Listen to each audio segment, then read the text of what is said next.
룻기를 주제로 해서 특별 새벽 부흥회를 저희 교회에서 했습니다. 했는데 그 준비하는 과정에서부터 이제 엘리멜렉이라고 하는 한 가장이 이제 판단을 잘못해서 인생의 궤도를 그 이탈하는 이 비극으로부터 시작되는 게 룻기인데, 그 과정에서 하나님이 그 몰락한 가정을 어떻게 인도해 주셔서 제 원상복귀시켜 주시고, 또 그것에 끝나는 게 아니고 그것을 하나님이 드라마틱하게 이용하셔서 예수 그리스도의 구속 역사로 연결시켜 주시는 이 과정이 제게 너무 은혜가 된 거예요. 그래서 제 지나간 삶을 돌아보고 우리 가정을 돌아보고 또 분당 우리 교회의 많은 어려운 그 터널을 지나오신 분들을 보면서 이제 특별 새벽 부흥회가 이제 준비가 됐었는데, 이번 가을에 이제 특세 뚜껑을 딱 열었더니 저뿐만 아니고 대부분의 성도님들이 분당 우리 교회에 생기고 가장 뜨거웠던 그 특별 새벽 부흥회였다. 또 가장 마음에 이 메시지가 그 와닿는 말씀이었다. 이런 반응들이 참 많았습니다. 그래서 이제 마지막 날 열흘간의 특세가 끝나던 날 마음에 막 이제 그 성령이 주시는 그런 뜨거움이 있어서 보통은 이제 이렇게 하고 한 틈이 지나고 이제 이걸 책으로 읽는 패턴이라면 감격이랄까 이 은혜의 그 뜨거움이 식기 전에 이거를 좀 이제 녹여내고 싶은 마음이 생겼습니다. 그래서 특세 마지막 날 끝나자마자 이제 제가 그 출판사에다 규장에다가 이제 메일을 보내서 이거를 좀 엮을 수 있는 방법이 없는지를 의뢰를 했었고요. 한 2달도 채 안 됐는데 이제 이 책이 나오게 됐습니다.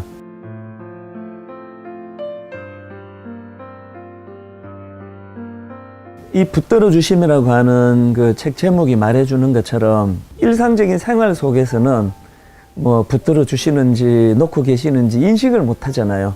그러다가 궤도를 이탈해 있을 때 그를 붙들어서 견인해 주시는 하나님을 이제 느낄 수 있으니까 이번 특세 기간 동안에 그런 이제 고통 중에 계시거나 또 이런 어려운 연단 중에 계시는 분들에게 이 특세가 아마 굉장히 좀 충격이 됐던 것 같습니다.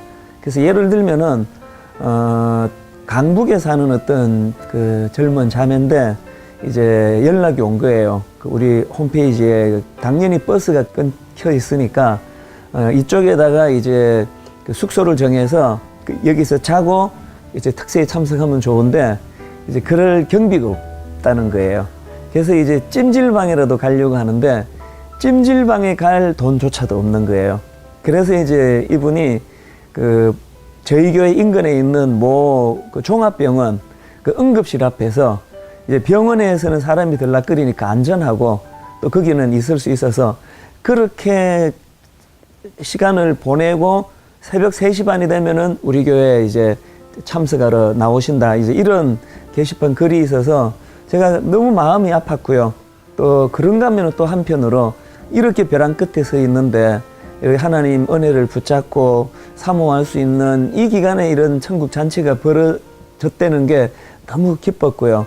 뭐 이런 사례들이 이번 특세 때 뭐 여러 건 눈물 없이는 들을 수 없는 이런 이야기들을 많이 들었습니다. 또 한 케이스가 지방의 연구원으로 가 계시는 분인데 이분이 지금 많이 어려워요. 가정적으로 그런 어려움 중에 있어서 너무 갈급해서 대전에서 이분은 오셔가지고 찜질방에서 지내시다가 이제 새벽에 시간 되면 이제 오셔서 그렇게 특세를 참석하신다고 하는 이제 그런 이야기도 들었고요.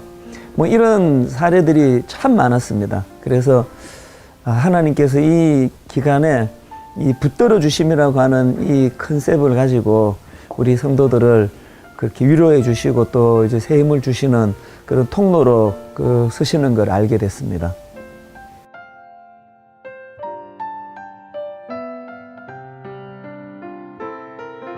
도덕적으로 엄청난 나쁜 짓을 저지르고 혹은 부부가 이혼해서 갈라지고 뭐 감옥에 내가 들어가고 하는 이런 어떤 차원으로서의 그 궤도 이탈이라기보다는 이제 그 성경이 거기에 기록되어 있는 것은 우리가 그 말씀을 읽음으로 우리가 하나님의 그 영역 아래 거한다는 것의 소중함을 깨닫는 것처럼 저희들이 이제 이 책을 읽으면서도 그렇고 룻기라는 그 하나님 말씀을 읽으면서도 그렇고 이제 이 말씀 통해서 우리가 알아야 되는 거는 뭐냐 하면은 내가 지금 그 궤도를 이탈하지 않고 정상적인 길을 걸어가고 있다 하더라도 그 과정 자체는 여전히 하나님의 붙들어 주심의 영역 안에 있다는 것을 이제 기억하는 거예요.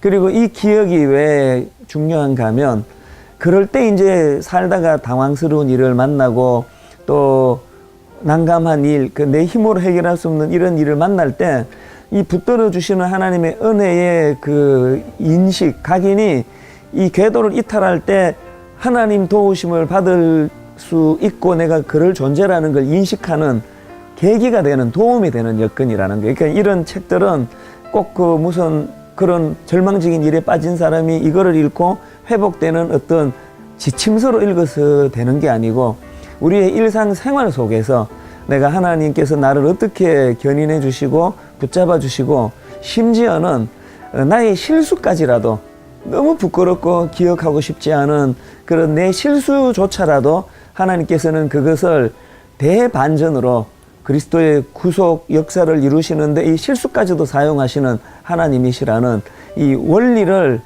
인식하고 또 그것을 기억하고 살아가는 것이 중요하지 않을까 그렇게 생각합니다. 최근에 그 미국에서 사시는 분이 한국을 방문해서 이제 저를 찾아왔어요. 이런저런 이제 대화를 나누다가 제가 그 깜짝 놀랐던 게 뭐냐면은 이제 이분이 이런 이야기를 해요.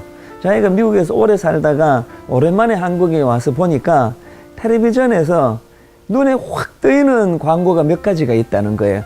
그 중에 제일 먼저 눈에 뜨이는 광고가 대출 광고가 그렇게 많다는 거예요.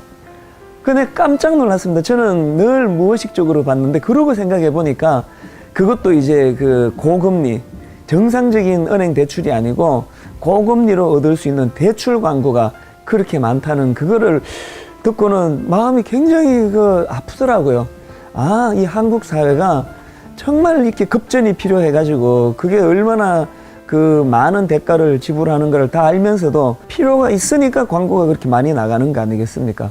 그래서 제가 또 가만히 생각해 보니까 지금 우리나라의 TV에서 많이 나오는 광고 중에 하나가 보험 광고.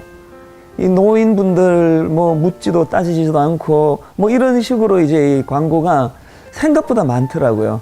이것 자체가 지금 우리가 지금 살아가고 있는 우리 한국 사회의 이 삶 자체가 이 불안한 삶인 거예요. 안정성이 없고 이게 뭐 은발에 오줌 누운다고 하듯이 그게 뭐 이자가 얼마나 되거나 간에 우리 급하니까 끌어들여서 이거를 막고 보자고 하는 이런 이제 심리가 너무 팽배하고 또 그런가 하면은 이제 고령화 사회로 접어들면서 50대, 60대 이 중년 어른들이 이제 장래에 대한 보장이 되지 않는 이런 것들이 지금 투영된 그 광고가 눈앞에 나타나고 있구나. 이제 그런 거를 느끼니까 이제 목회자로서 우선 마음이 아프고요. 또 너무나 많은 성도들이 그 범주 안에서 살아가실 텐데 이분들을 어떻게 도와야 또 어떻게 설교해야 그분들이 이 어려운 과정이 오히려 이 어려운 연단과 훈련의 과정이 자기 삶의 영적으로 풍성함으로 연결될 수 있도록 그렇게 인식하실 수 있을까? 그게 이제 제 고민이다 보니까 이제 그 피로사회라는 책 내용도 내용이지만 그 책 제목에서 많은 사람이 공감하는 그런 사회가 되었다. 그렇게 제가 이제 말씀을 시작하게 된 것입니다. 그 엘리멜렉이라고 하는 이 한 인물이 흉년이 생기면 안 되는 하나님의 약속의 땅에서 흉년이 일어났고 그렇게 흉년이 일어날 때 그 책에도 나와 있지만 하나님의 약속의 땅 또 하나님이 약속해 주신 이곳에서 흉년이 일어날 때 왜 이런 일이 일어났을까 또 하나님은 왜 이런 일을 허락하셨을까에 대한 고민이 사라진 세상이라는 거예요.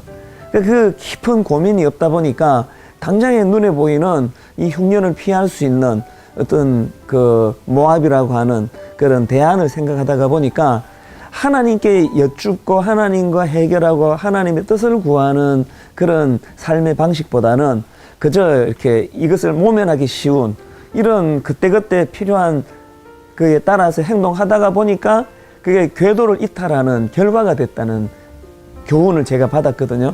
이 목회자로서도 마찬가지거든요. 어떤 큰 축을 가지고 목회하다가 보면 참 당황스러운 일 많이 만나거든요. 잠이 안 올 정도로 난감한 일이 있을 때 그때 두 갈래 길이 주어지는데 바로 그런 일이 있을 때 하나님은 이 일을 왜 허용하시는가, 또 이 일을 통해서 내가 무엇을 깨닫기를 원하시는가 하는 깊은 묵상과 하나님과의 씨름의 자리로 가는 그 길로 가야지, 쉬운 길, 모면할 수 있는 길, 이 흉년을 피할 수 있는 길, 이렇게 접어들면은 엘리멜렉처럼 낭패를 당한다. 이게 우리가 룻기에서 얻어야 되는 참 중요한 포인트예요. 나 지금 말고 훗날에라는 찬양이 있거든요. 거기 보면은 왜 내 희망 사라졌는지, 왜 내 꿈 깨졌는지, 왜 내 노래가 그쳤는지, 이런 탄식의 가사가 나오거든요. 제가 우리 성도님들한테 왜 이런 일이 일어나느냐는 거죠. 왜 희망이 왜 끊어지고, 왜 노래가 그치고, 왜 절망이 나고, 훗날 그때 가서야 내가 이해할 수 있는, 지금은 이해할 수 없는 어려운 일이 왜 찾아오느냐. 그거를 제가 지난주 설교하면서, 그것은 하나님의 초점이 이 땅에 있질 않고, 이 땅에서 흉년이란 건 없고 늘 풍년, 그래서 잘 먹고 잘 살다가 가는 것이 이 땅의 삶이 아니고, 하나님의 초점은 주님 다시 만날 그날, 그분과 더불어서 새 하늘과 새 땅을 이루게 되는 그 나라에 초점이 있다가 보니까, 이 땅은 그 나라에서 그 찬양의 5절 가사에 나오는데요, 눈물 없이 주님을 만나도록 하기 위한 이 땅에서의 연단 과정이 이 땅의 삶이다. 그렇기 때문에 이 땅에서 그런 연단의 과정이 찾아올 때, 이게 어떤 단절된 역사 속에서 파편으로 튀어온 게 아니고, 큰 줄기의 내 인생의 역사 속에 하나님의 의도하심과 개입하심이라는 그 눈으로 이것들을 분석하고 살펴서 흉년을 만난 현실이지만 내가 이것을 피하지 않고 궤도 이탈하지 않고 이것을 잘 참아내는 과정으로서 이것을, 이 교훈을 삼아야 된다. 이제 그런 메시지가 담겨져 있는 거겠죠. 룻기서를 잘 읽으시면 거기에 그 질문의 답이 다 들어져 있습니다. 그러니까 큰 인생의 줄기로서 내가 버려진 고아가 아니고, 또 홀로 남겨진 인생이 아니고, 나 혼자서 헤쳐나가야 되는 그런 삶이 아니고, 보호자가 계시고 붙들어 주시는 어떤 대상이 계시다고 하는 이 확신이 내게 우선 필요하고요. 그 큰 줄기 안에서 내가 확신을 갖고 있을 때, 다시 이제 흉년이 거치고 그 베들레헴의 새로운 풍요가 가능하고 그게 이루어진다는 이 영적으로 그것을 바라볼 수 있는 눈이 필요하고요. 그 큰 줄기를 붙잡고 가면 거기에 룻과 나오미가 철저하게 어떤 자기들의 어떤 계산과 스케줄에 의해서 움직인 게 아니고, 그냥 하나님의 은혜를 사모하고 은혜만 붙잡고 나가면은 그 궤도로 진입하는 모든 과정에서는, 그래서 붙들어 주심이죠. 그 붙들어 주시는 그분의 인도하심을 따라서 궤도 이탈이 궤도 회복이 될 수 있다. 이 믿음이 이제 이번 저희 특세 때 나누었던 포인트예요. 중요한 건 이렇게 멀리 보는 눈을 갖는 거예요.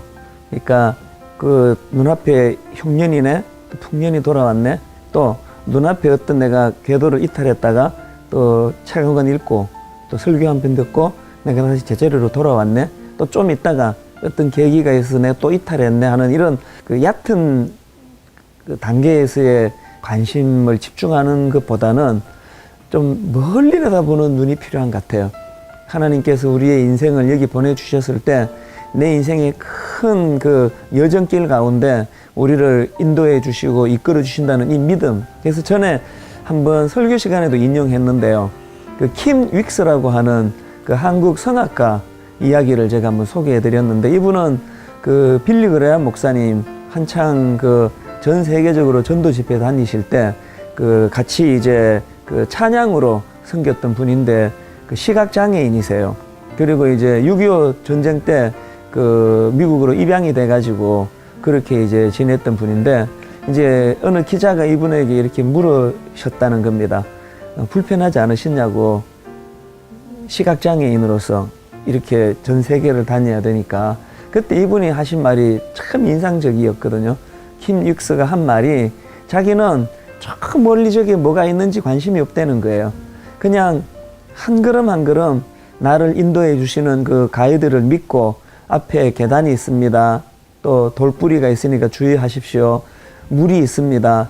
한 걸음 한 걸음 믿고 그분에게 자기 인생을 맡기면 어느덧 목적지에 도달하게 되더라. 그래서 불편한 게 없다. 이제 이런 요지로 이제 인터뷰를 했다는 거예요. 제가 드리고 싶은 말씀은 우리가 인생의 먼 거리를 이제 여정을 해 나간다고 했을 때 한 걸음 한 걸음 그분께서 인도해 주시는 그 걸음으로 나는 결국은 저 먼 여정길에 나는 목적지에 잘 도착할 수 있다. 이 믿음을 갖는 게 중요하다는 거예요. 이 가이드를 따라서 한 걸음 한 걸음 가다가 보면 어떨 때는 뭐 진흙탕도 만나고 돌뿌리도 저 발 앞에 걸리기도 하고 이러겠지만 또 실수로 돌뿌리에 또 채이기도 하겠지만 결국은 이 가이드가 인도해 주는 그 안내를 따라서 인생의 여정의 목적지에 나는 무사히 도착할 수 있다. 이제 그 확신을 가지고 멀리 내다보고 그 소신을 가져야지 지금 한번 자빠진 것 때문에 혹은 지금 안 자빠지고 돌뿌리를 잘 피한 것 때문에 막 그것 때문에 지나치게 거기에 마음을 담고 과하게 기뻐하거나 과하게 절망하거나 이제 그런 것들을 피하는 훈련이 필요하지 않을까 그렇게 생각합니다.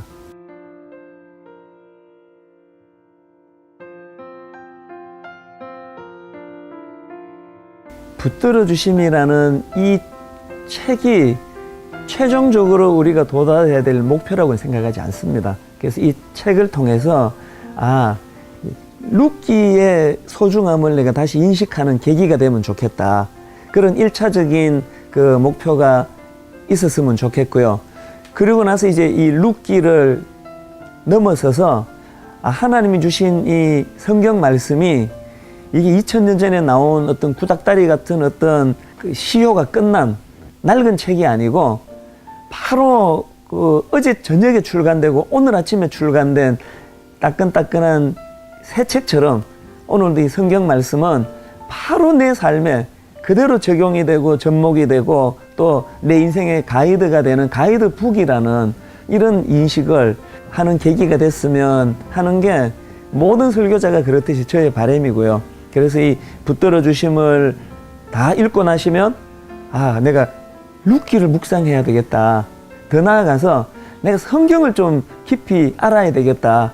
그런 마음에 그 도전이 생기는 그런 작은 하나의 그 동기부여로 이 책이 쓰임을 받았으면 좋겠습니다.